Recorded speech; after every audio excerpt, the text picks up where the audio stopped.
हम सभी भारतीयों के लिए ये सौभाग्य की बात है कि गुरुओं के देश में, धर्म और संस्कृति के देश में हम सभी का जन्म हुआ। ये योगियों का देश है, सिद्धों का देश है, उन भक्तों का देश है, बलिदानियों का देश है, जिन्होंने अपने जीवन को लक्ष्य के साथ जिया और उद्देश्य के साथ जीते जीते पूर्ण किया। जिस जीवन में कोई लक्ष्य नहीं होता और जिस जीवन का कोई उद्देश्य नहीं होता, वो चलता बहुत है लेकिन पहुंचता कहीं भी नहीं। बहुत लोगों के जीवन में यही यात्रा चलती है कि चलते बहुत हैं लेकिन कहीं नहीं पहुंच पाते। कोल्हू का बैल जैसे गोल गोल चक्कर काटता हुआ सुबह से लेकर शाम उसको हो जाती है। अगर उससे पूछा जाए कि चले कितना हो, तो बोलता है 50 कोस चले। पूछा पहुंचे कहां पर हो, कहता पहुंचे कहीं भी नहीं, यहां सुबह थे आज शाम को भी वहीं पर है। कितने लोग ऐसे हैं जीवन में, पूरा जीवन हो गया चलते हुए लेकिन कोई मंजिल नहीं मिली।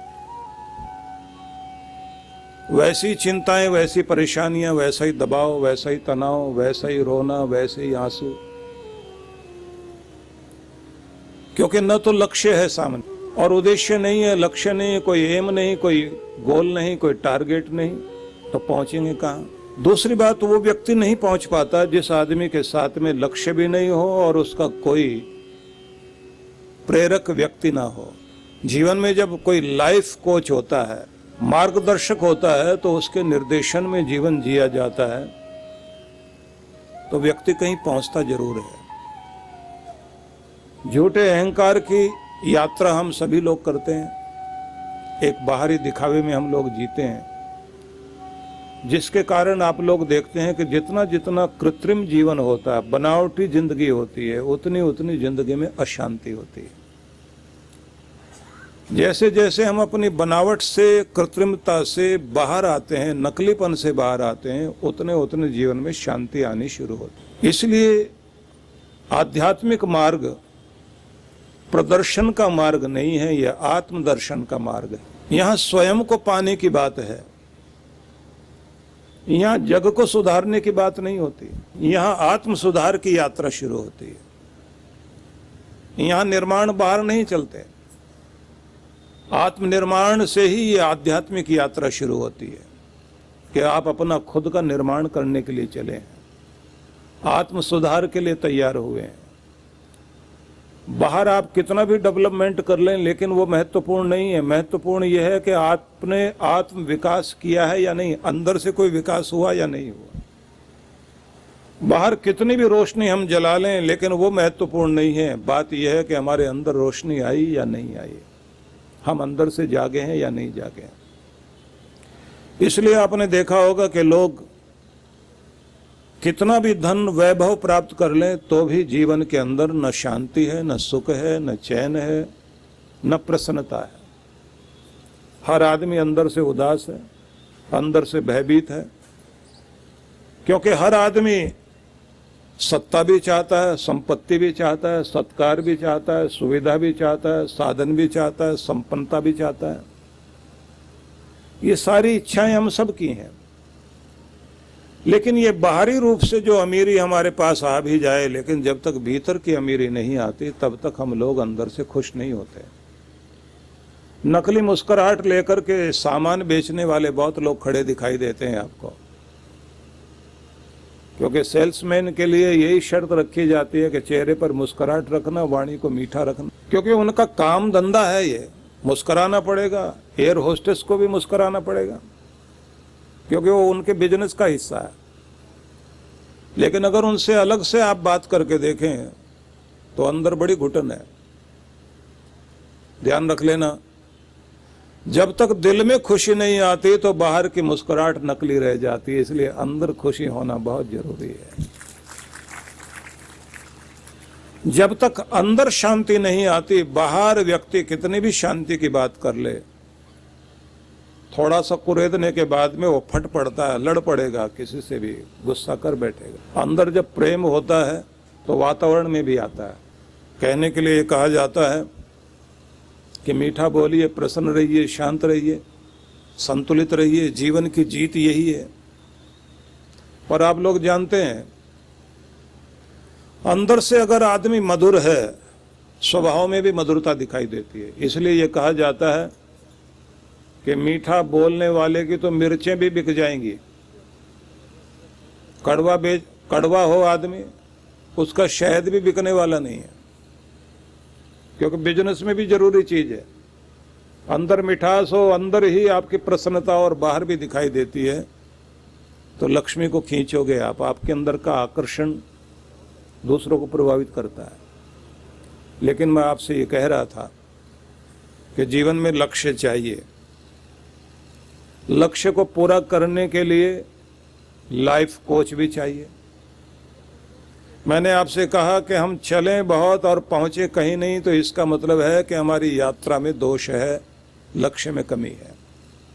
मैंने आपसे ये भी बताया कि बाहर के डेवलपमेंट से ज़्यादा अंदर विकास की आवश्यकता है। अब प्रश्न ये आएगा कि इस यात्रा पर हम चलें कैसे। तो पहली बात ये आ गई कि हमारे जीवन में एक मार्गदर्शक होना चाहिए। जैसे सूरजमुखी का फूल सूरज की ओर मुंह करके खड़ा रहता है, और थोड़े समय के बाद हम लोग देखते हैं कि सारे सनफ्लावर्स जितने भी होते हैं, सूरजमुखी के फूल, ऐसा लगता है जैसे छोटे छोटे सूरज खेतों में उगाए हैं, क्योंकि जिसकी तरफ देख रहे हैं वैसा उनके अंदर रूप आ जाता है। अगर आप सारा दिन दुख का चिंतन करेंगे तो आपके अंदर दुख बढ़ जाएगा, भय का चिंतन करेंगे तो भय बढ़ जाएगा। अगर सारा दिन निराशा का चिंतन करेंगे तो निराशा चारों तरफ फैल जाएगी। जैसे ही आपका चिंतन बदलता है, और ध्यान रख लीजिए, आपका वातावरण बदलना शुरू हो जाता है। लेकिन इसके लिए चाहिए मार्गदर्शक। और ये भी आप सबको मालूम है कि इस देश में उदाहरण है कि अगर अवतारी पुरुष भी धरती पर आया, उसे भी जागृति के लिए, अपनी ज्योति को जागृत करने के लिए, अपने अंदर की भगवत्ता को प्रकट करने के लिए गुरु की आवश्यकता पड़ी। हम लोग सभी बोलते हैं कृष्णम वंदे जगत गुरुम, कृष्ण भगवान जगत के गुरु हैं, 16 कलापूर्ण। कृष्ण भगवान को भी अपने स्वरूप को जागृत करने के लिए गुरु की शरण जाना पड़ा। संदीपनी के आश्रम में भले ही वो 64 दिन रहे, बात इतनी सी तो है कि किसी का दिया जलने में देर लगती है, किसी का जल्दी जग जाता है। क्योंकि कृष्ण दुनिया के सामने उदाहरण देना चाहते थे कि अगर भगवान भी इस धरती पर आएगा मनुष्य की देह धारण करके, गुरु की जरूरत तो उसको भी पड़ेगी, बिना गुरु के तो कल्याण होना नहीं। और कमाल की बात तो यह है कि जब गुरु से ज्ञान लिया, गुरु से जागृति प्राप्त की, तो कृष्ण कृतज्ञता, आभार प्रकट करने के लिए अपने गुरु के निकट गए। विदाई की वेला थी, घुटनों के बल बैठे हुए और गुरु के सामने हाथ जोड़ करके कहा कि सदगुरु, अब गुरु दक्षिणा देने का समय है। आपको तो हम क्या दे सकेंगे, लेकिन फिर भी परंपरा है। आप बताइए आप क्या चाहेंगे। संदीपनी ने कहा मुझे तो कुछ नहीं चाहिए, लेकिन गुरु माता की कोई इच्छा, इनके मन में जो पीड़ा है उसको समझो, अगर वो पूरा कर सकते हो तो बहुत अच्छा। गुरु माता सम्मुख आई, उन्होंने कहा कृष्ण, मेरा पुत्र स्नान करने के लिए समुद्र में गया था, आज तक लौटा नहीं है। मेरे पुत्र को लौटा दो तो इससे बड़ी गुरु दक्षिणा नहीं हो सकती। एक माँ का हृदय प्रसन्न हो जाएगा। माँ के प्राण अपने बच्चों में अटके रहते हैं। पिता फिर भी अपने को संभाल लेता, माँ नहीं संभाल पाती। जैसे ये कहा कि पुत्र नहीं लौटा, आप उसको वापस कर सके तो बहुत अच्छा हो।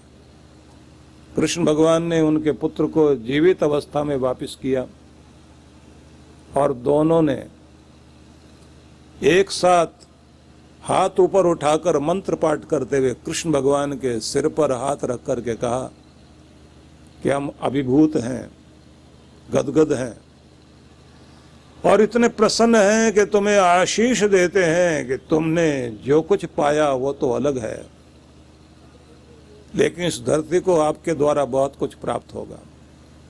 कृष्ण, आपके मुख से ऐसी विद्या प्रकट होगी जो इस धरती के मानवों को हमेशा ही हमेशा शांति, सुख, समृद्धि देती रहेगी। वो विद्या आपके मुख से गीता बन करके प्रकट होगी। गुरु ने आशीर्वाद दिया, उसी का परिणाम हुआ कि जब युद्ध भूमि में, कुरुक्षेत्र की भूमि में दोनों ओर सेनाएं खड़ी थी, तब कृष्ण भगवान के मुख से गीता प्रकट हुई। और आप लोग जानते हैं कि हम भारतीय लोग गंगा, गुरु, गीता, गायत्री, गौ, इसको सबसे ज्यादा महत्व देते हैं, इसकी कसम खाते हैं। कोर्ट में आज भी गीता पर हाथ रखकर कसम खाता है सत्य कहने के लिए। समझ सकते हैं आप कि अगर पूरी दुनिया में हिमालय एक है, दूसरा हिमालय नहीं है, और गंगा भी एक है, दूसरी गंगा नहीं है, तो गीता भी पूरी दुनिया में एक ही है, दूसरी गीता नहीं। गीता प्रकट हुई अन्याय को हटाकर न्याय दिलाने के लिए। गीता जिनका साम्राज्य छिन गया था उनको साम्राज्य दिलाने के लिए गीता प्रकट हुई। जिनका कहीं मान और यश नहीं था उनको दोबारा से यश प्राप्त कराने के लिए गीता का प्रारंभ हुआ। जो सबसे पीछे रह गए थे उनको सबसे आगे ला करके मुकुट सिर पर सजाने के लिए गीता का आविर्भाव हुआ। कायर मन को वीरता का संदेश देने के लिए गीता का प्राकट्य हुआ। मरण धर्म को अमृत का संदेश देने के लिए गीता आई। असफल को सफलता दिलाने का कार्य गीता करती है। आप समझ सकते हैं कि ये वो अद्भुत ग्रंथ है जिसके विषय में अरिस्टोटल ने, अरस्तु ने अपने शिष्य सिकंदर को ये कहा था कि जब भारत जाओगे और भारत में जीत कर वापिस लौटो तो वहां से मेरे लिए 7 चीजें लेकर के आना।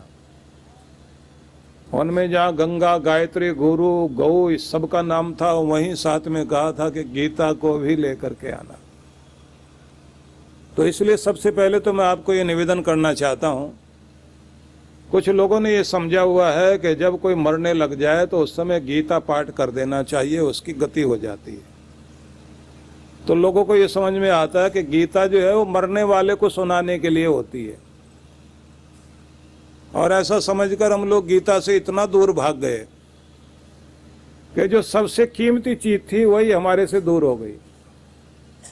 गीता मरने वाले को सुनाने वाला ग्रंथ नहीं है। सबसे पहले तो ये समझ लीजिए, अर्जुन कोई मरने वाला नहीं था, न कृष्ण भगवान ने यह कहा तू मरने ही लगा है, चल गीता सुन ले, थोड़ी देर में तुम्हारे प्राण निकलने वाले हैं। गीता सुनाई गई इसलिए जिसका राज्य छिन गया था उसको राज्य दोबारा वापस दिलाने के लिए गीता सुनाई गई। अगर आपकी जिंदगी में आपका सौभाग्य दूर हो गया तो ध्यान रखिए, गीता सुनना शुरू कर दीजिए, आपका सौभाग्य फिर से वापस। और अगर आपको लगता है कि हम हर समय हारे ही हारे रहते हैं, जीत नहीं पाते हैं, सफल नहीं हो पाते, तो सफल होना है, जीतना है। जिंदगी के संग्राम में जीतना चाहते हो तो गीता को हाथ में लीजिए, क्योंकि गीता कुछ और नहीं है, कृष्ण भगवान के मुख से प्रकट हुई अमृतवाणी है जो आदमी के जीवन के अंदर अद्भुत रस का संचार करती है। इसलिए गीता कायरता को वीरता में बदलती है, पलायन को जागरण में बदलती है, विषाद को प्रसाद में। उदास मन में प्रसन्नता लाना चाहते हो, गीता पढ़ना शुरू कर दीजिए। कम से कम 5 श्लोक रोज पढ़ो, और जब 5 श्लोक आप रोज पढ़ेंगे और उनका अर्थ भी साथ में चिंतन करेंगे अद्भुत प्रभाव जीवन में होगा। ये भी बात ध्यान रख लीजिए कि गीता का ही प्रभाव था। एक व्यक्ति जो जिंदगी के लक्ष्य से भाग रहा था, दोबारा से लक्ष्य के लिए तैयार हो गया। अर्जुन फिर से वीर बन गया। अगर जिंदगी भर वीर बनकर के, बहादुर बनकर, विजेता बनकर जीना चाहते हो तो गीता कभी मत छोड़ना। लगातार पढ़कर देखिए, आपके अंदर शक्ति है। समृद्धि पाने की इच्छा हो, समृद्धि इसी से मिलेगी। और कमाल की बात तो यह है कि जीना सीखना हो तो गीता पढ़ो, और अगर मरना भी सफल करना चाहते हैं तो भी गीता पढ़ो, क्योंकि इसमें भगवान ने यह भी सिखाया है कि मरण कैसे सफल होता है।